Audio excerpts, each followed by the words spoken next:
qui soit significatif autant pour le soignant que pour la personne soignée. Alors, voici, le titre, c'est « Regard croisé sur le dépistage systématique de la détresse ». Alors, il y a plus d'un regard, donc il y avait des S, mais dans votre programme, vous n'avez pas de S. Là, je me disais, oh là, je ne vais pas me mettre à loucher pour faire, je suis juste avec un regard. Bon, je suis toujours, vous savez, pour me détendre, moi, je fais toujours une petite joke, alors c'est fait. Ça me permet de... Alors, l'équipe de chercheurs, c'est une gang de cliniciennes investis dans leur travail, qui ont mené cette étude-là à travers leurs activités cliniques. Alors, c'est beaucoup de personnes, dont certaines sont parmi nous aujourd'hui. Alors, Odette, que vous connaissez, Caroline Provencher, Louise Compagna, Claudine, qui est là aussi, Francine, Karine, qui est également dans la salle aujourd'hui, puis nos assistantes de recherche. Et je ne pouvais pas ne pas les mentionner. Toile de fond de ce que c'est le dépistage de la détresse dans un contexte de cancer. Je ne sais pas si vous pouvez bien lire à l'écran. Il y en a qui sont au courant de ça. C'est dans le cadre d'un kiosque qu'on a tenu en 2013 ou 2014, dans le cadre de la Semaine des soins infirmiers. On a demandé à des gens qui passaient à notre kiosque. Ça pouvait être des professionnels de la santé, ça pouvait être des patients qui empruntaient ce trajet-là, ça pouvait être, peu importe, d'autres types de personnes qui pouvaient passer. On leur avait demandé de dire, dites-moi en un seul mot ce que ça signifie pour vous la détresse. Dans un contexte de cancer. C'était comme ça que c'était inscrit. Alors, il y avait un flip chart. On demandait aux gens de prendre un crayon de couleur puis d'écrire leurs mots. Voici ce que ça donnait. Ces mots-là ont été retranscrits là, ici à l'écran. Alors, on voit apparaître le mot peur, le mot impuissance, l'absence de contrôle, la peur de la mort, tout ça qui est présent. Donc, c'est notre toile de fond pour parler de ce qu'on va discuter, qui est le dépistage de la détresse. Notre plan, c'est donc vous parler du dépistage systématique de la détresse dans un contexte montréalais, québécois, canadien, international, mais rapidement, tout simplement. L'étude, proprement dite, pour qu'on puisse vous expliquer, pour que vous puissiez m'accompagner dans les résultats, pour qu'on en comprenne, dans le fond, le début, le point de départ, puis tout ce qui s'en vient également. Puis la présentation de résultats pertinents à notre discussion d'aujourd'hui, à notre journée d'études.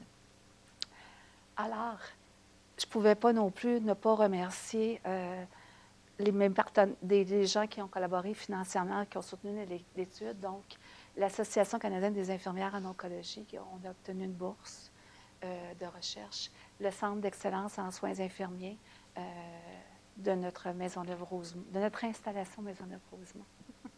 Et puis, l'aesthéticienne qui a collaboré avec nous à écrire des rapports avec nos résultats, donc Aurélie Lecoq. Alors, le dépistage de la détresse, de quoi parle-t-on? On parle du 6e signe vital. En fait, on explique que c'est nécessaire de dépister la détresse parce que les patients sont à risque de vivre une détresse à certains moments de la trajectoire de la maladie, dans des différentes étapes. Et en fait, les études rapportent en général que les gens, de 35 à 45 des gens atteints de cancer vivraient une détresse significative qui pourrait venir impacter leur qualité de vie et leur devenir. Donc, il y avait une nécessité de développer un moyen standardisé pour arriver à capturer ce qui était vécu par les personnes à des moments clés. Et il y a donc eu des travaux qui ont été faits à différents endroits et ces gens-là se sont réunis. Et finalement, il y a des normes qui ont été écrites, des normes de soins pour les professionnels aussi, de dépister la détresse auprès des personnes atteintes de cancer à différents moments de la trajectoire de maladie. Donc, il y a vraiment eu convergence de ces normes-là et nous l'avons dans la norme d'agrément Canada, nous l'avons à différents partenaires canadiens contre le cancer et les travaux aussi du Sonia Aide-moi, la Fondation québécoise de cancérologie. Alors, la détresse, la définition qui avait été retenue par la majorité des gens dans les centres hospitaliers, c'est la détresse, c'est une expérience émotionnelle désagréable de nature multidimensionnelle, donc psychologique, sociale, spirituelle, qui risque d'interférer avec la capacité de la personne à faire face au cancer, à ses symptômes physiques et les traitements qu'il nécessite. Donc, ça peut aller d'un sentiment de vulnérabilité, de tristesse simplement au départ, à quelque chose qui est de l'ordre du plus intense, de l'ordre de la crise, que ce soit une crise spirituelle ou existentielle. Pour les patients, la définition elle a été simplifiée. On va parler d'émotions désagréables. Et voici l'outil qui est proposé dans notre centre hospitalier à Maisonneuve, dans l'installation Maisonneuve-Rosemont. Je vais faire la difficulté, je vais me pratiquer aujourd'hui, mais qui est la même qui est utilisée au CHU de, en fait, la région de Québec, oui. Ah oui, oui, je sais. Quand j'aborde un sujet grave, j'ai tendance à baisser le ton. Je trouve ça, mais c'est grave, mais il faut que je sois plus... D'accord, je vais... Dites-moi là encore si ça m'arrive. Prenez le micro. C'est bon. Ça... J'ai le micro. Ah, vous l'avez? J'ai un micro, mais peut-être qu'il n'est pas... C'est un micro cravate. Parce que je suis... comprenez? Ouais, c'est facile à voir que le micro de main, ça ne marche pas avec moi. Alors, c'est bon? OK. Fait que voici l'outil qui est présenté chez nous. Vous pouvez peut-être difficilement lire à l'écran, là, mais ça comprend, dans le fond, 3 mesures. Je vais peut-être le faire avancer. Donc, un thermomètre de la détresse, où on demande à la personne de situer sa détresse sur une échelle qui va de 0 à 10, qui est dans le format d'un thermomètre, là, en vertical. Et il y a la liste de problèmes, une liste de problèmes, donc 25 problèmes qui sont là. Nous en avons ajouté un 26e pour rendre la réalité de l'isolement neutropénique, dans le fond, l'isolement de protection dans lequel sont placées les personnes atteintes de cancer hématologique quand on va les protéger, dans le fond, des différentes bactéries. Alors, on avait rajouté un problème. Et donc, c'est une liste canadienne de vérification des problèmes. C'est la même liste standard qui est utilisée dans presque tous les centres hospitaliers qui font du dépistage de la détresse. Et l'échelle d'évaluation des symptômes, qu'on appelle l'ESAS, l'échelle d'Edmonton, où la personne peut noter la présence de 9 symptômes, qui sont les plus courants en oncologie, et la possibilité d'en noter un 10e, là, si c'est le cas, et d'inscrire l'intensité de ce symptôme-là sur une échelle de 0 à 10. Alors, pour vous qui allez présenter sur la fatigue, sachez que la fatigue apparaît là sur l'échelle. Et on lui demande, j'ai oublié de vous le mentionner aussi, on lui demande s'il souhaite recevoir de l'aide pour les problèmes qui ont été mentionnés ou les symptômes qui sont mentionnés là. C'est important, là, tout ce que je vous dis là, c'est pas gratuit parce qu'on va revenir sur des résultats qui font appel à ça. Donc, ça nous a servi également d'outil de collecte de données à notre étude. Et l'autre outil, c'est un suivi de l'outil dépistage à détresse où l'infirmière, quand elle fait le retour avec la personne, va noter, par exemple, des éléments au niveau de la maladie, donc le diagnostic, le type de cancer, etc., à quel stade de la maladie se trouve la personne, à quel moment elle fait le dépistage, mais aussi qu'est-ce qu'elle a fait avec les résultats à partir de la discussion qui a eu lieu avec le patient. Et s'il y a eu référence, elle va elle va le cocher.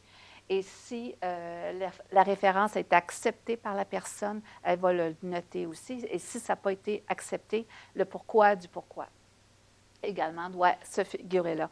Ça, c'est quelque chose qui est moins bien complété que l'outil de dépistage de la détresse. On a quand même eu quelques pertes à ce niveau-là. Et on avait aussi dans notre centre fait, puis à l'aide, encore là, c'est les travaux de la région de Québec qui nous ont aidés. Là, on avait établi une trajectoire de réponse en fonction des scores qu'on trouve à certains éléments.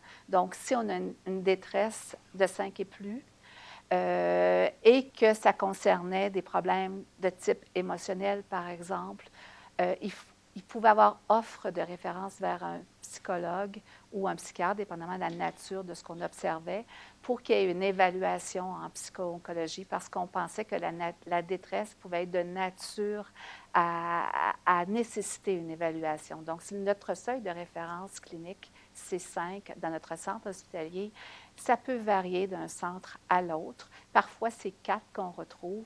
À certains autres endroits, c'est 5. Fait que c'est toujours regarder qu'est-ce qui est plus parlant dans ces situations-là. Est-ce que c'est un 4, un 5? Puis, naturellement, tout ça est très, très, très variable et très individuel aussi et subjectif, dans le fond. Et s'il y avait présence d'anxiété, encore là, si l'anxiété était à 5 et plus, on référait aussi vers un oncopsychologue. Même chose s'il y avait la dépression, le sentiment de dépression, on référait aussi.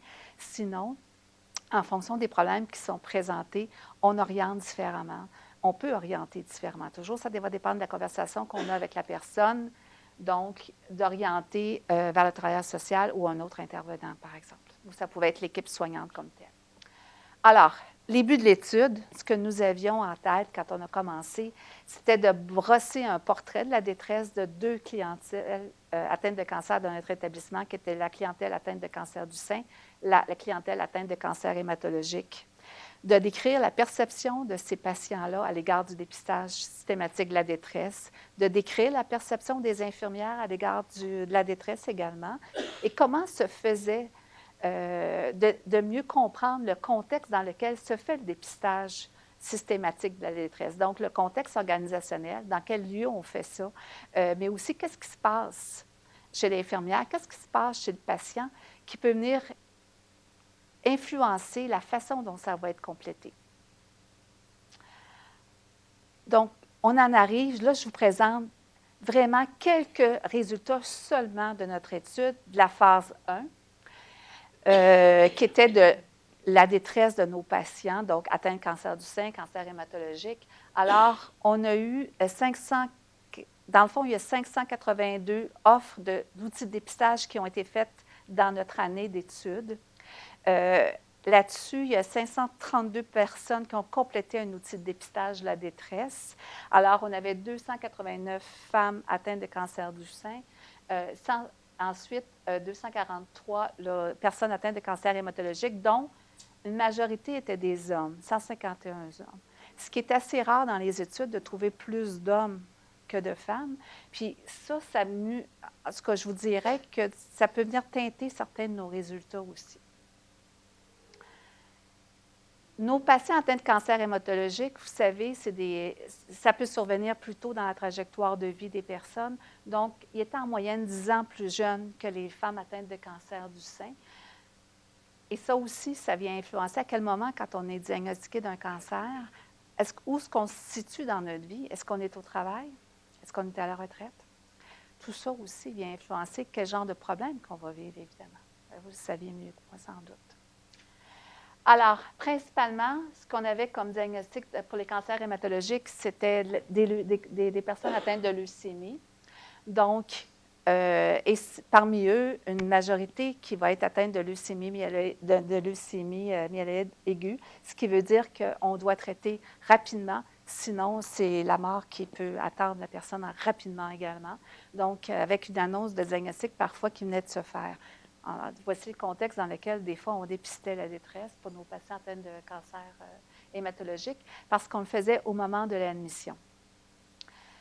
Et à la fin quand on prévoyait le congé aussi. Et les stades du cancer pour les femmes atteintes de cancer du sein, c'était principalement des cancers locaux-régionaux. Alors, parmi nos 532 personnes qui ont répondu, qui ont complété l'outil de dépistage de la détresse, bien, on remarque quand même ici, vous ne voyez pas bien non plus, hein, mais il y a une différence entre les femmes et les hommes. Alors, les femmes scorent plus au thermomètre de la détresse que les hommes scorent. Il y a une différence qui est significative. Donc, en moyenne, 3,3 pour les femmes, en moyenne, 2,9 pour les hommes. Il y avait près de 34 de notre échantillon qui a atteint le seuil clinique de référence. Donc, en même temps, ce résultat-là ne nous a pas surpris, mais ça nous a rassurés parce qu'on rejoignait les autres résultats d'études. On s'est dit, c'est correct, on est en affaires, on est bon. Notre étude est solide sur le plan méthodologique. Plate pour les autres, par exemple, mais... En moyenne, les patients avaient 5 problèmes au temps 1. Donc, on a dit pour les cancers hématologiques, c'est au moment de l'admission sur l'unité de soins, mais pour les femmes atteintes de cancer du sein, c'était à la 3e rencontre après l'annonce du diagnostic, au moment où se décide le plan de traitement. Donc, elles étaient tous près du diagnostic pour la grande partie. Donc, différents problèmes. Et très peu dans l'échantillon ne présentaient pas de problème émotionnel. On voit 75 des gens, finalement, présentaient des problèmes émotionnels. Donc, vous l'avez vu, il y avait différents domaines dans nos outils de dépistage, des problèmes d'ordre pratique, si on pense à le transport, c'en est un, des problèmes sociaux, donc émotionnels, spirituels, au niveau de l'information, puis des problèmes physiques aussi, qui n'étaient pas nécessairement dans l'échelle d'évaluation des symptômes de Motten. Ce qui faisait varier la cote au thermomètre, c'était en fait, pour chaque problème supplémentaire apporté par le patient, la cote pouvait augmenter de 0,28. C'est-à-dire que si vous avez un patient qui présentait 10 problèmes de plus qu'un autre, bien, il pouvait avoir une cote au thermomètre de 2,8 de plus que l'autre, justement. Dans les symptômes, en moyenne, en fait, une médiane, c'est-à-dire, donc la moitié de notre échantillon présentait 5 symptômes et plus, ou 5 symptômes et moins. Donc, on se situe là. C'était d'ailleurs pour vous, c'était la moyenne. En fait, le symptôme qui était le plus prévalent, c'était la fatigue, avec une moyenne pour l'ensemble des personnes de 3,7, ce qui est quand même assez important. Là. Parce qu'on a des gens qui n'avaient pas nécessairement commencé le début des traitements. Donc, vous voyez que malgré ça, il y avait quand même déjà une fatigue qui était là. Donc, l'anxiété, le corps atteint le seuil clinique de référence, plus de femmes que d'hommes. Est-ce que vous êtes surpris de ça? Non. À quoi vous l'attribuez?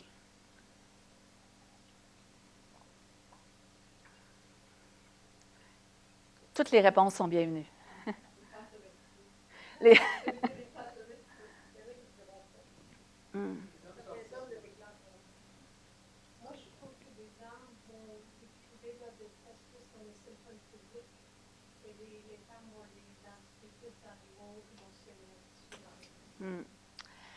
En tout cas, les manifestations, sûrement, ne sont pas les mêmes. Est-ce que... Et c'est ça, là, ça, c'est des choses ça va être le fun de discuter ensemble. J'espère qu'on va nous rester du temps. Bon. Alors, je le dis tout de suite, là. Alors, les différences se maintiennent aussi dans le temps également. La dépression, toujours un peu moins de dépression que de l'anxiété. Ça, c'est le cas dans toutes les études. C'est peut-être quelque chose qui est sous-rapporté, par exemple. Les gens sont plus gênés de ça, on le sait, c'est possible. Alors, ça peut venir influencer des résultats. Donc, près de 10 dans le fond qui atteignent le seuil clinique de référence. Maintenant, vous vous rappelez, on demandait aux gens, souhaitez-vous recevoir de l'aide? On voit qu'il y en a beaucoup de personnes qui vivent des difficultés. Moyenne de 5 problèmes, tant de symptômes aussi, entre 4 et 6 symptômes en moyenne chacun. Mais il y en a juste, en fait, près de 80 eux autres, ils n'en veulent pas de l'aide. Étonnant. Et non, on retrouve ces chiffres-là aussi dans d'autres études. Ça nous a semblé, l'anneau nous semble plus élevé que ce qu'on trouve en général, qui est plus de l'ordre du 70 mais on est quand même proche. Par contre, 46 de nos patients se sont fait offrir une référence sur la base du dialogue. Donc, bien qu'il y avait juste 35 à peu près, un peu moins, qui atteignaient le seuil de référence, il y en a beaucoup plus qui se sont fait offrir de l'aide. Donc, le dialogue était important. Le chiffre lui-même, pas suffisant, mais le dialogue qui s'installait faisait en sorte qu'il pouvait avoir plus d'offres d'aide, mais ça ne changeait pas le fait qu'il en refusait. Donc, la référence. Donc, parmi ceux qui se sont fait offrir une référence, il y en a 40 seulement qui l'ont accepté. Encore là, plus de femmes qui acceptent que d'hommes. Voici, ça c'était le portrait de la détresse, mais très, très, très sommairement, parce que j'ai plein d'autres résultats. Maintenant, on a questionné, on a essayé de... Comment ça se passe chez les patients? Comment ils perçoivent ça, le dépistage de la détresse? Puis qu'est-ce qui se passe chez les infirmières aussi? Comment ils voient ça aussi, l'outil de dépistage? Bien qu'on n'était pas les premiers à faire ce type d'études-là, aller chercher ce type de perception-là, on avait le mérite d'aller en chercher en plus grande quantité aussi, puis d'essayer de voir ça, que c'était les mêmes patients qui avaient complété nos outils de dépistage aussi, en quelque part. Fait que on est allé chercher un questionnaire, notre questionnaire comprenait des questions quantitatives, qui avaient juste à répondre des oui et des non, mais il y avait aussi beaucoup d'endroits, des questions qui nécessitaient qu'ils écrivent. Et les gens ont écrit, ont vraiment écrit beaucoup de choses, tant chez les infirmières que chez les patients. Alors, On a demandé aux patients, est-ce que c'était facile de compléter l'outil? Est-ce que c'est utile? Est-ce que ça vous a dérangé? Est-ce que c'était émotionnellement dur? Est-ce qu'on vous a offert de l'aide? L'avez-vous accepté? Qu'est-ce qui justifie ça? Les infirmières, quel sens que vous accordez au dépistage? C'est quoi l'importance que vous voyez? C'est quoi le degré de confort que vous avez à questionner sur des dimensions qui sont plus émotives également? Donc, le patient nous a répondu, le questionnaire, l'outil de dépistage, ça sert à aider. Ça sert à aider notre personne à passer au travers de tous les inconvénients de la maladie qui nous réservent beaucoup de surprises. Ça sert à détecter la détresse quand même, détecter rapidement la détresse chez une patiente, entre autres, afin de lui fournir des outils, des services nécessaires afin de la soulager. Mais on leur a demandé aussi, est-ce que vous avez trouvé ça utile de compléter le questionnaire? Alors, majoritairement, c'était oui. Mais ça, c'était nouveau pour moi. Pourquoi s'ils trouvaient ça si utile?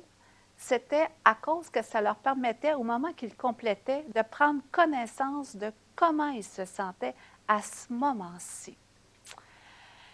Donc, il y avait une espèce de prise de distance qui se faisait quand ils complétaient ça. Puis, il y allait même dans la nuance aussi, dans leurs commentaires, de dire que ça permettait de nuancer même ces aspects-là. Alors, une nous dit, c'est à ce moment-là que j'ai compris que je vivais beaucoup de colère face à ce diagnostic, que j'ai ressenti un profond sentiment d'injustice. À ce moment-là, je me sentais plus forte, mais en lisant les questions, je me suis sentie plus faible que je l'aurais cru, puis ça m'a surprise. La capacité de préciser mes pensées, les mots, de trouver les mots justes, identifiant l'état émotif au moment du diagnostic, ça m'a permis de clarifier mon état de stress, puis de voir aussi quels étaient mes besoins. Donc, ça, c'est ressorti. On avait codé, moi j'avais codé de mon côté, Odette codait de son côté. Quand nous avons comparé nos résultats, nous avions 100% d'accord. On était très contentes dans nos catégories. Ça nous a aussi, les gens ont trouvé ça utile parce que ça permettait de partager, communiquer leurs émotions, leur expérience. Elle a pu partager certaines angoisses avec sa famille. Donc, même minime soit-elle, ça m'a soulagée, puis d'être rassurée.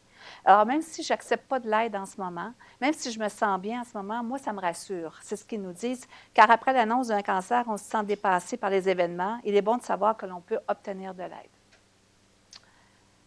Maintenant, à la question, jusqu'à quel point, on a demandé aux infirmières, jusqu'à quel point jugez-vous important de dépister la détresse à certains points précis de la trajectoire? Alors, elles nous ont dit que c'était important ou incontournable. Donc, majoritairement, important 60 %, incontournable à 33 %, donc c'est presque 100 % ça. Incontournable car les patients ne nous parleront pas nécessairement d'emblée de leur détresse, il faut questionner. Donc, c'était aussi le but de l'outil d'un dépistage systématique. On sait que des gens, ça ne leur paraît pas d'en face qu'ils ne sont pas bien. Donc, si on ne questionne pas, ils ne s'ouvriront pas d'emblée. Ils pensent que ça doit être initié par le professionnel. Alors, c'est le même principe ici, d'où l'intérêt. Important parce qu'en donnant des items, comme par exemple certaines détresses ressortent, ça amène le patient à parler plus librement. Maintenant, on a demandé également encore aux infirmières, selon vous, est-ce que les patients perçoivent la même importance que vous voyez? Vous trouvez que c'est incontournable? Vous trouvez que c'est important? Est-ce que les patients pensent que c'est la même chose? Qu'est-ce que vous pensez qu'ils ont répondu?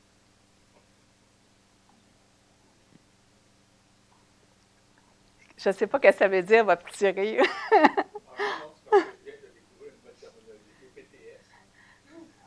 Oh, les patients, c'est aux patients au pluriel, oui, PT, désolé. On n'y pense pas toujours. Hein? Alors, selon vous, qu'est-ce que les infirmières ont répondu à ça? Ça dépend. Ça dépend. Parce que dans la façon dont le patient se comporte au moment du dépistage, il y a des éléments qui peuvent venir dire aux infirmières que peut-être que ce n'est pas important. Ou peut-être que ce n'est pas important à ce moment-ci. Donc, pour certains, je dirais oui, alors que pour d'autres, il s'agit d'un document de plus à compléter. Peut-être qu'au fil de l'hospitalisation, ça changera. Ici, je veux juste vous placer en contexte au moment de l'admission d'un patient qui va aller vers une greffe à l'unité de la greffe. le patient reçoit une pochette d'informations qui comprend une multitude d'informations qui vont lui être utiles, mais tout en même temps. C'est un package. Et là-dedans se situe aussi le dépistage de la détresse qu'il y a à compléter. Donc, il y a aussi cet aspect-là. Donc, c'est un parmi tant d'autres pour eux. Non, parce que beaucoup croient qu'aucune aide n'est possible. Donc, à quoi bon compléter le dépistage si, de toute façon, vous ne pouvez pas m'aider? C'est ce qui peut-être qui peut alimenter la réflexion de l'infirmière. Plusieurs personnes refusent les références ou complètent à la hâte le document. Ah, donc s'ils refusent, c'est peut-être parce que ce n'est pas si important. Ce n'est pas ça que les patients nous disent nécessairement. Je crois aussi que beaucoup de patients ne veulent pas parler de leur détresse. Encore là, l'idée que les gens ne veulent pas aborder ça. Parce qu'on manque d'intimité dans la salle de traitement, parce qu'il y a des visiteurs qui sont là peut-être quand on fait le dépistage, etc. Pour d'autres, bien, selon un commentaire des patients, l'outil de dépistage de la détresse, l'ODD, là, les aide à mieux décrire leurs craintes, leurs peurs, leurs problèmes de santé. Donc, maintenant, aux personnes, est-ce qu'ils ont trouvé dérangeant ou incommodant de compléter le questionnaire? Non. Majoritairement, c'est des non. Mais il y en a une qui nous dit « Le mot détresse m'a semblé un peu fort d'emblée. » Comme s'il laissait supposer un état grave. Étiquetage, qu'est-ce que ça peut être? Ah, on voit encore. Mais je crois que quelqu'un peut avoir besoin d'aide psychologique sans nécessairement être en situation de détresse, en état de détresse. Donc, ces questions sont bien appropriées. Je trouve même qu'avec la travailleuse sociale, j'ai pu les développer, par exemple. Il y en a une qui nous a quand même répondu oui. J'ai trouvé ça, oui, même si c'est utile sur le coup, il peut être dérangeant. Donc, utile, mais il peut être dérangeant. Car il m'a obligée à m'interroger sur ce que je vivais. Donc, on a forcé un petit peu l'introspection ici, semblerait. Honnêtement, je crois que je refusais encore d'admettre que j'avais reçu un diagnostic de cancer du sein. Donc, et là, un autre résultat qui nous a surpris, après avoir rempli le questionnaire, est-ce qu'un professionnel de la santé a discuté avec vous de vos réponses? On a eu quand même 40 de nos patients qui nous ont dit non. C'est le but du dépistage, de faire le retour. Ça ne veut pas dire qu'il n'y a pas eu de retour. Ça veut juste dire que ce retour-là, peut-être, n'a pas nécessairement été perçu comme significatif par la personne, ou encore, il s'attendait à avoir un retour différent et il n'a pas eu ce retour-là. Là, on n'a pas questionné pourquoi de ça. Fait que, je ne sais pas beaucoup, c'est justement pour ça qu'on a la discussion, pour essayer de comprendre ça. Ou encore, bien, c'est ça, là, tout dépendant. Mais il y a quand même des gens, parce qu'on l'a validé auprès des infirmières, qui nous ont dit bien, je m'excuse, mais des fois, le retour, là, ne le fait pas. Fait qu'il n'a pas dit ça de même, là, mais ils ne sont pas nécessairement dans des contextes pour pouvoir le faire. Donc, est-ce qu'on leur a proposé l'aide qu'il fallait pour répondre à leurs besoins? Une majorité a répondu oui, mais on a quand même eu des gens, près de 30 qui nous ont dit non. Et entre autres, ici, c'est intéressant parce qu'on a observé dans les centres canadiens de cancérologie que l'effet pervers du dépistage de la détresse, c'est qu'on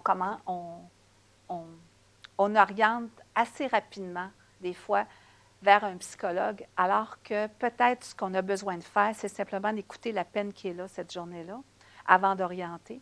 Puis des fois, on réfère vers le psychologue, mais la détresse n'est pas causée nécessairement par l'anxiété ou de la dépression. La détresse peut être causée par des problèmes de finances, des problèmes de transport, bref. Et là, dans ce cas-là, on m'a référé à la psy, mais mon besoin aurait été davantage d'être soutenu par le milieu médical. Ce qu'elle avait besoin, c'est d'avoir des informations par le médecin et par l'infirmière sur ses symptômes. Est-ce que les gens ont accepté cette aide? Donc, ils nous ont dit, encore là, certains non. Donc, l'aide parmi ceux qu'on a sondés pour les perceptions. Maintenant, pour les infirmières, dépister la détresse. Encore là, on a fait un codage séparé, on est arrivé à peu près, on est arrivé aux mêmes catégories. Alors, ça se situe pour l'infirmière dans une globalité de l'expérience du patient. Pour l'infirmière, c'est repérer, dépister, identifier, déceler, pister, voire évaluer quoi? Les besoins, les préoccupations, les problèmes, les inquiétudes de la personne, les émotions aussi. On parle d'anxiété, de détresse, d'état psychologique, tout le long d'une trajectoire, à des fins de prévenir, de référer, de diriger, de cibler mieux les ressources, de soutenir la personne, de permettre l'expression de sentiments, puis de faciliter leur expérience, puis en bout de ligne, on espère de mieux aider. Alors, c'est ce qu'elles nous ont dit. Je trouvais ça très riche, comme qui ressortait. Les limites de notre étude, bien, la compréhension que nous avons de part et d'autre, patients, soignants, de ce que c'est le dépistage de la détresse, parce que les gens, dans ceux qui ont refusé de compléter l'outil de dépistage, je ne vous ai pas dit, mais il y en avait 50 qui avaient refusé, là, qui n'ont pas voulu le compléter. Puis, ce qui ressortait le plus fort, c'est que j'en sens pas le besoin. Donc, ça n'était pas le besoin, donc ça n'était pas le besoin qu'on les aide, mais ça ne veut pas dire qu'il n'y avait pas des choses qui auraient pu être mises en perspective ou pour lesquelles on aurait pu peut-être aider. Donc, validation des questionnaires aussi, parce qu'on s'est aperçu en cours de route que peut-être qu'on aurait eu avantage à faire mieux ça. Différentes facettes liées au dépistage. Donc, on a pris en compte les perspectives des deux acteurs principaux là-dedans, mais puis aussi, on a fait l'étude sur un déroulement de continuum de services aussi dans différents secteurs de soins. Je ne vous ai pas tout mentionné, tous les détails, là, parce qu'on ne serait pas arrivé. Alors, il y a quelque chose qui est convergent entre les infirmières et les patients, mais l'infirmière aussi doit être soutenue dans sa compréhension de ce que c'est le dépistage de détresse, dans les interventions qui doivent suivre le dépistage de détresse aussi, dans ce qu'elle doit documenter aussi en termes de continuité de soins pour mieux assurer le suivi auprès des personnes. Puis, encore là, en anglais, distress a une connotation que le mot détresse n'a pas en français. Alors, le mot détresse, est-ce que c'est le meilleur terme? Je ne sais pas. Il n'y en a pas d'autre. C'est encore le meilleur. En tout cas, c'est le moins pire, semblerait. Alors, comprendre les refus envers l'offre d'aide aussi, puis les références, pour nous permettre quand même, tout de même, d'accompagner à travers ça, parce qu'ils ne sont pas obligés de nous dire oui, évidemment. Les gens veulent s'en sortir tout seuls. Cependant, le tout seul, c'est aussi avec la famille. Puis la famille est très sollicitée. Et des fois, c'est épuisant pour eux. Et on voit aussi émerger maintenant, on se préoccupe de la détresse chez les proches aidants, parce que des fois, il y en a qui me l'ont dit dans les patients, moi, c'est ma conjointe qui a une copie. C'est elle qui aurait eu besoin. Fait que, il y en a qui m'ont dit ça aussi. Alors, donc, l'impact des proches sur le refus. Et voici, c'est tout.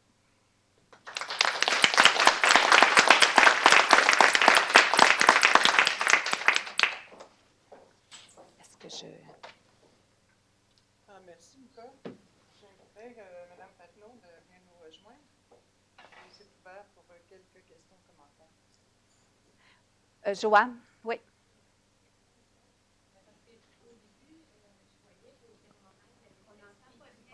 Oui, je pense qu'il faut aller au micro. On m'a fait le commentaire qu'il fallait aller au micro pour les questions. Oui. Oui. Le seuil clinique, c'était 5.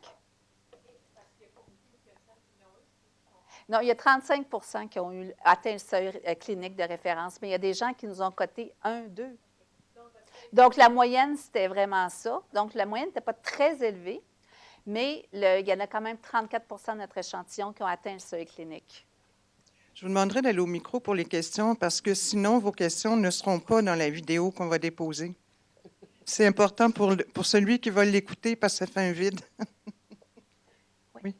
Si j'ai bien compris, le questionnaire était disons, fourni à l'accueil du patient?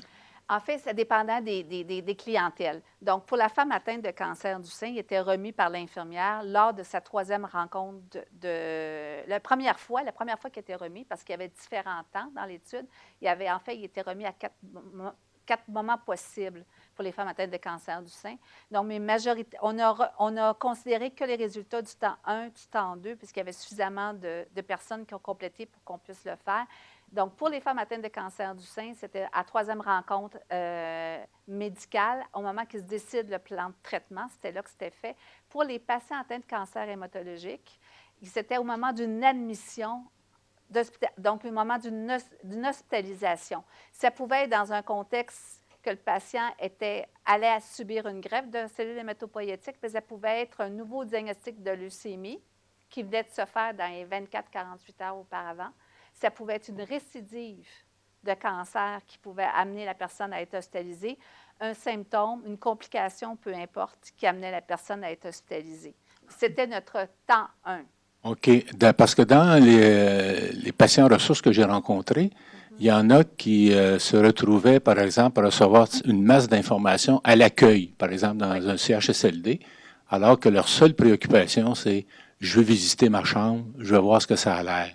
Montrez-moi où sont les Et toilettes. pendant 2 heures, ils recevaient de l'information sous toutes sortes de formes, remplissaient toutes sortes de questionnements, alors que ça aurait pu être étalé sur 2-3 jours. Alors, c'est pour ça que je voulais savoir si vous, c'était au moment de l'admission, mais puis est-ce qu'il y avait disons, l'état d'accepter de recevoir autant d'informations alors qu'il était préoccupé par où est la salle d'opération puis que ça a l'air, tu sais?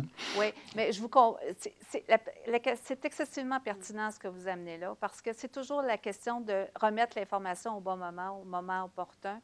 Puis la même chose pour le dépistage de détresse, parce que les patients aussi, mais les infirmières nous ont dit, est-ce que c'est le bon moment?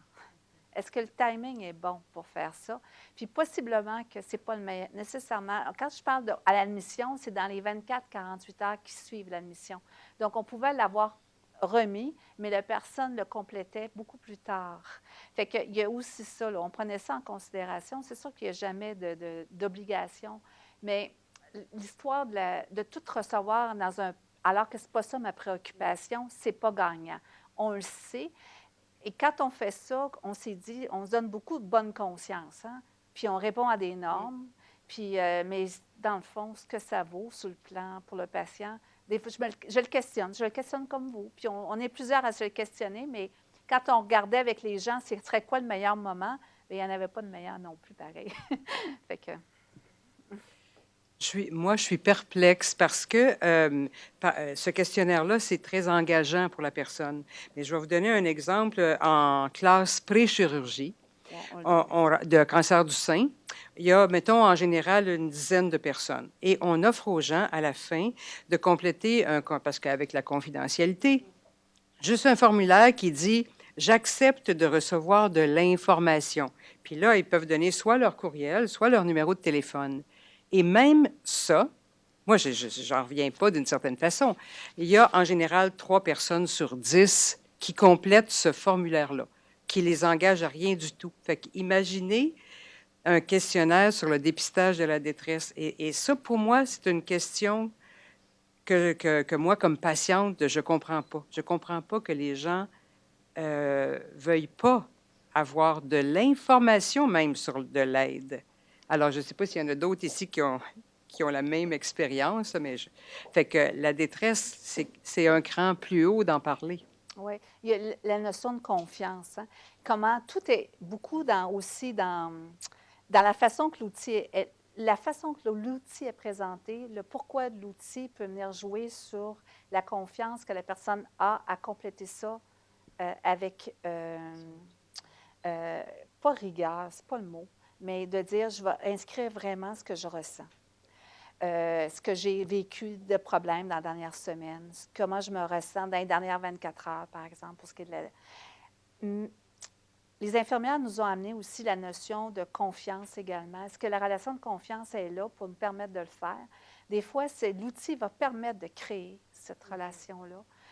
Dans la façon qu'on présente les choses, la façon que l'infirmière va rentrer en relation, et tout ça va probablement avec la phase 3 de l'étude, pour laquelle nous recherchons des fonds activement aussi. Non. Mais c'est d'aller en entrevue auprès des gens pour essayer de mieux comprendre le contexte interactionnel. Comment ça se passe, justement, ce genre dans ces situations-là? En fait, moi, je suis une patiente qui a eu la chance de répondre à ce questionnaire. Et je suis suivie à Maisonneuve, donc j'ai eu un cancer du sein. Donc, moi, je ne l'ai pas eu à ma 3e rencontre parce que, avec l'équipe de soins. J'ai fait la découverte du questionnaire dans une classe pré-chirurgie. Puis c'est vrai que le mot détresse, ça fait peur. J'ai mis le questionnaire de côté pendant quelques temps parce que, justement, ça me faisait peur. Pour moi, détresse rimait avec dépression, psychiatre, antidépresseur, je ne voulais pas prendre d'antidépresseurs. Ça de un. De deux, pourquoi on ne veut pas vraiment, comme patient, pourquoi on ne veut pas vraiment répondre à ce questionnaire, le donner à des patients, parce qu'on a déjà beaucoup. Moi, au moment où je l'ai eu, c'était juste avant, c'était entre ma chimio puis ma chirurgie. J'avais beaucoup de rendez-vous à l'hôpital. J'étais déjà fatiguée, épuisée d'aller presque à chaque jour à l'hôpital. Et je ne voulais pas m'en rajouter d'autres rendez-vous pour résoudre un problème qui, pour moi, à ce moment-là, était secondaire. Ma priorité était la survie et non pas ma santé mentale. Merci. Merci. Ah bon, j'ai besoin d'un micro. Intéressant. Bien, merci beaucoup pour votre présentation, Madame Tremblay. Pendant votre présentation, j'ai pris des notes. Je voulais vous les partager. D'abord, je trouvais qu'il y avait comme une limite à votre étude parce que le questionnaire, en fait, n'était comme un instantané dans un suivi de traitement. Et que dans un suivi de traitement, un continuum de soins, je commence à adapter le vocabulaire, il y a plusieurs moments de détresse. Il n'y en a pas qu'un. Il y en a plusieurs. Et il y a plusieurs sortes de détresse aussi. Alors, il faut tenir compte de ça. Et je me suis dit aussi que la détresse est en corrélation avec le patient. Parce que plus on va faire du patient un partenaire, plus il va avoir de contrôle, peut-être que moins il va avoir de détresse. Et aussi, je voulais vous partager ça, que finalement, le dépistage que vous faites, il est teinté par la capacité du patient à être en contact avec ses émotions.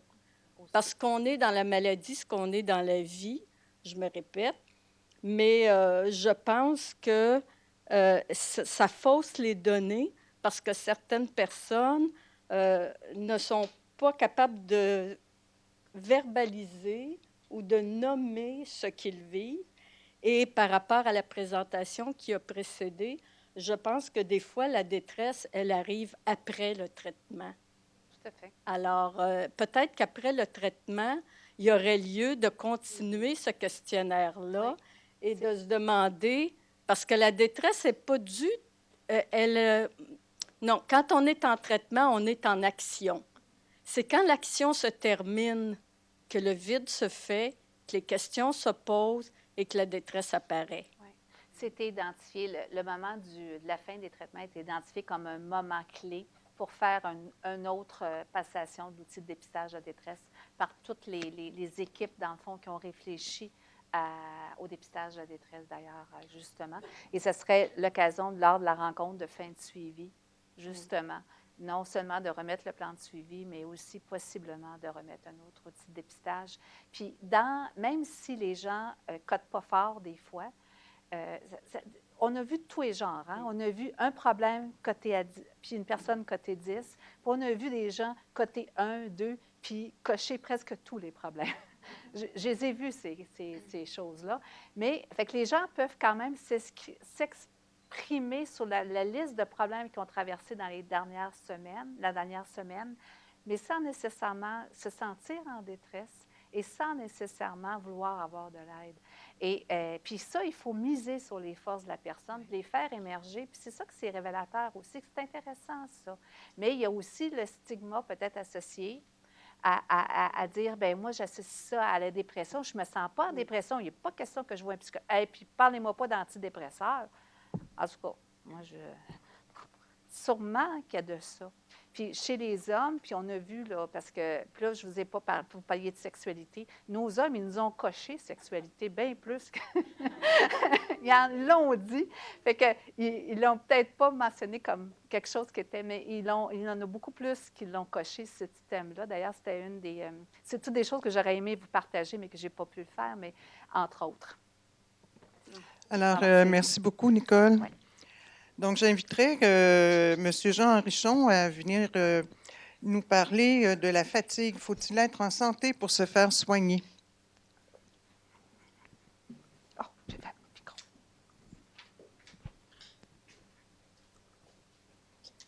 Rebonjour.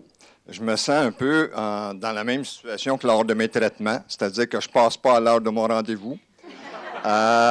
Et le médecin ou les experts, il est peut-être déjà ailleurs. Donc, je vais essayer de faire ça le plus rapidement possible, vous expliquer un peu qu'est-ce qui m'a amené à parler de la fatigue.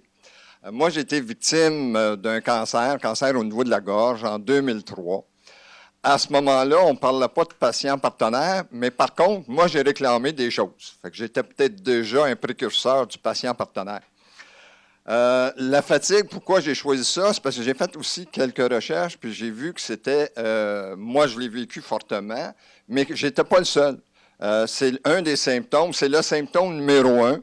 Puis j'ai fait des recherches, j'ai regardé ce qui se passait dans différents pays, et partout, les gens se plaignent de la fatigue en premier. Bon, comme je vous disais tantôt, j'ai vécu un cancer au niveau de la gorge et j'ai eu des traitements de radiothérapie. C'était vraiment un